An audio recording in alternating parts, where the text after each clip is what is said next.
Clayton Morrow was not the kind of man to scare easy. At 63, he'd lived his whole life on the same patch of earth in rural Nebraska, where the wind carried the smell of damp hay, and the flat horizon cut sharp against the sky like a blade. His farm sat miles from the nearest neighbor, tucked behind a long gravel road that most folks forgot even existed. The closest town, Ashford, was a sleepy dot on the map with one gas station, a diner, and a single church whose bell hadn't rung since Easter Sunday, 2009. Clayton didn't mind the solitude. After his wife, Linda, passed away 5 years ago, the silence had grown familiar. Predictable. He had his routines. Wake up before dawn, check the livestock, fix what needed fixing, eat supper around 5, and fall asleep in the creaky recliner with the TV mumbling static. That fall, the fields were different. It started with the crops.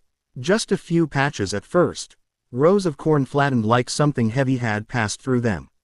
Not wind. The stalks weren't bent or broken at random. They were pressed down deliberately, in looping patterns and wide swaths that made no sense. Animals, maybe, but what kind? No hoofprints, no tracks, just the eerie silence that followed after. Clayton walked through the corn early one morning, his boots crunching over dry husks, heart thumping slow and uncertain. The air felt wrong, too still. No birdsong, no buzzing flies. Just the rustle of brittle leaves swaying ever so slightly, like they were trying to whisper something he couldn't quite hear. He chalked it up to coyotes. Maybe deer. He mentioned it to Roy from the feed store in town, who just shrugged and said, "Weird season. Cold's comin' early." But Clayton knew his land. He'd known it his entire life. And this wasn't the cold. This wasn't nature. This was something else. One night, just after the first frost, Clayton set up a few old motion sensor cameras along the edge of his eastern field, near the place where the trampled patches seemed to converge.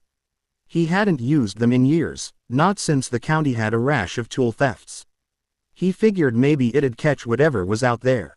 Raccoons. A dog. Kids pulling a prank. He didn't expect what he saw. The first few nights were empty.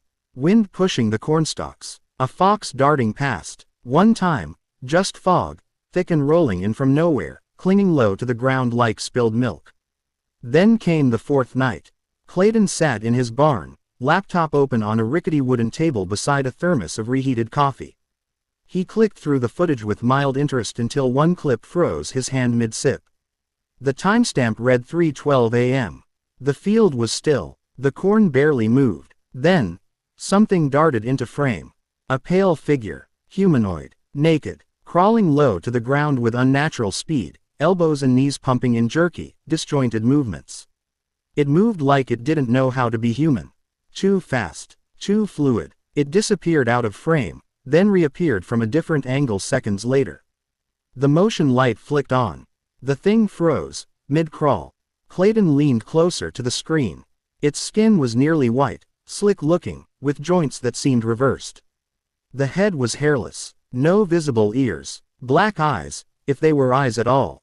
When the light went off, it continued moving, slithering through the rows like a spider with a purpose. Clayton slammed the laptop shut and locked the barn for the night. He didn't sleep. He just sat in the living room with his old shotgun across his lap and stared out the window toward the fields, watching for movement, listening for something, anything. He told himself it was a trick of the light. Maybe a prank. Maybe he was seeing things. His grief had messed with his head before. The silence out here could get loud in ways that twisted your thoughts. But the next day, the scarecrow had moved. Clayton had built that scarecrow himself. Back in 1992. It was nothing fancy. Old denim overalls, a flannel shirt, and a burlap sack for a head with buttons sewn on for eyes. It had stood in the same spot for over 30 years, arms outstretched, cruciform, watching over the crops like a silent guardian. The wind had aged it. The colors had faded, but it had never moved.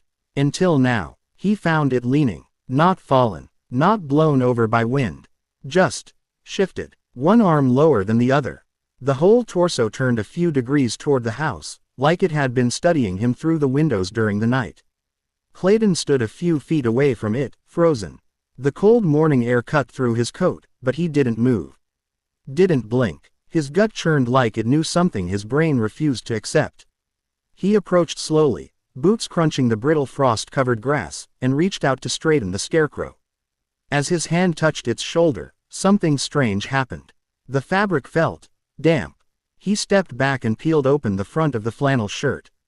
Inside the chest cavity, where he'd originally stuffed straw and newspaper, now lay a dense, tangled mass of something else. Straw, yes, but mixed with small bones. Animal bones. Bird skulls. Rib fragments. Something's jaw with needle-like teeth still attached. All wedged deep into the cavity like a nest. Something had removed the original stuffing and replaced it with this grotesque collage. Clayton stumbled back and fell to one knee. A gust of wind blew across the field, stirring the cornstalks like whispering voices.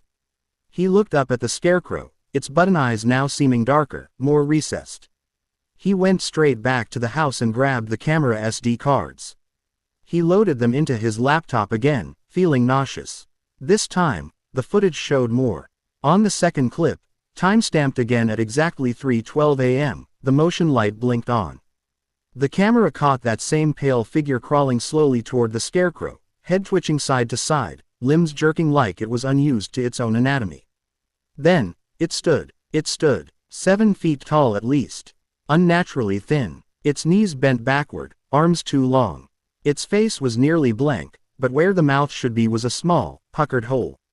It leaned in close to the scarecrow, tilting its head as if listening to it.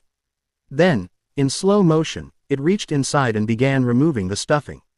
Piece by piece, carefully, lovingly. Then it placed the bones inside and stitched the shirt closed with its own fingers, long, pointed nails threading like needles. Clayton shut the laptop and dropped it to the floor. He locked every door and window that night, kept his shotgun by the bed. But no sleep came. He began writing in a small spiral journal. Notes, sketches. His hands shook, but it grounded him, gave him focus. If this was madness, at least he'd have proof of it. That night, he heard it. A faint, high-pitched whistling. It came from the field. It started every night at exactly 3:12 a.m. Never earlier, never later. Like clockwork. A faint, shrill whistling, carried on the wind. It wasn't the kind of whistle a man made with his lips. It was thinner, hollow, like air forced through a crack in a rotted pipe. It drifted from the cornfields, curling through the open cracks in the window panes. And Clayton wasn't the only one who heard it. The cows were the first to react. They grew agitated every night around 3. Stomping, lowing, backing away from the eastern fence. By the third night of the whistling, one of them, a heifer named Dolly, was found dead. Eyes wide open, body untouched, no wounds or blood. But the tongue was missing, and her hooves were bent inward, twisted grotesquely. The sheriff didn't believe him. Sheriff Mallory came out in his cruiser, took a statement, and said it was probably kids messing around. Coyotes maybe. He agreed to take a look at the footage but never came back for the SD card. People in Ashford didn't want to believe something was wrong. Not out here. Not in the farmland. This was where you went to get away from crime, from the city, from monsters. But something was in those fields. Watching. Clayton kept writing in the journal. Documenting everything. Dates, times, weather. He noticed the patterns. Always on cold nights. Always after midnight. The figure never came close to the house, but each night, it moved a little further out of the fields, creeping closer. He boarded up his windows. He put salt along the doorways. He dug out an old crucifix from Linda's jewelry box and nailed it to the porch. But the whistling continued. It changed, too. Grew louder, more complex. Sometimes it mimicked birdsong. Sometimes it sounded almost human, like someone trying to whistle a tune but forgetting how. Then the dreams began. Clayton saw the fields in his sleep, stretching out endless and black under a sky without stars. The scarecrow stood in the center, arms wide. And beneath it, just beneath the surface, something writhed. Something buried. Something vast. He woke one morning with dirt under his fingernails and scratches on his arms. He had no memory of going outside. Clayton began digging. He couldn't stop himself. Each morning he'd wake up more exhausted than the night before, hands blistered, nails cracked and black with soil. He didn't remember the digging, but he could see the evidence. Patches of earth torn open behind the barn. Shallow holes, then deeper ones, all in a line, all aimed east, like something beneath the soil was calling him. One day, he dug too deep. He struck something hard about 4 feet down. Not rock. It made a hollow sound. He cleared more dirt away with his hands, revealing a long, smooth surface, wood. Old, weathered, covered in strange carvings that looked almost like glyphs or runes. Not English. Not anything he recognized. It was a box, coffin-shaped, but not a coffin. When he tried to pry it open, the wind stopped. The entire field fell silent. Not even the cornstalks moved. He left it, reburied it quickly, but something had changed. That night, the scarecrow vanished. Just gone. No signs of struggle. The wooden post still stood, but the clothes, the burlap head, the bones, they were gone. In its place, a message carved into the post. The roots are hungry. He tried to call Roy. The line was dead. He tried to drive into town. Every road he took led him back to his farm. As if the land itself was folding in around him, trapping him in a loop. The gravel driveway became longer. The trees looked different. The sky darker. Time slowed. He stopped sleeping. The journal became more frantic. Pages full of the same phrase scrawled over and over. It whistles at 3:12 a.m. Clayton knew he wouldn't survive the season. The fields had changed. The corn had turned gray. The stalks curled inward like claws. Strange growths appeared, fungus-like things with pulsing veins. The animals were all gone. Even the birds. Not even flies remained. He tried to burn the fields. The fire wouldn't catch. The earth was wet. One night, he followed the whistling. For the first time, he stepped into the corn at 3:12 a.m. and didn't come back. The camera caught only glimpses. Shadows parting, corn swaying, and a pale, tall figure waiting at the edge of the eastern field. His journal was found days later by a neighboring farmer who came to check on him. No sign of Clayton. No sign of his truck.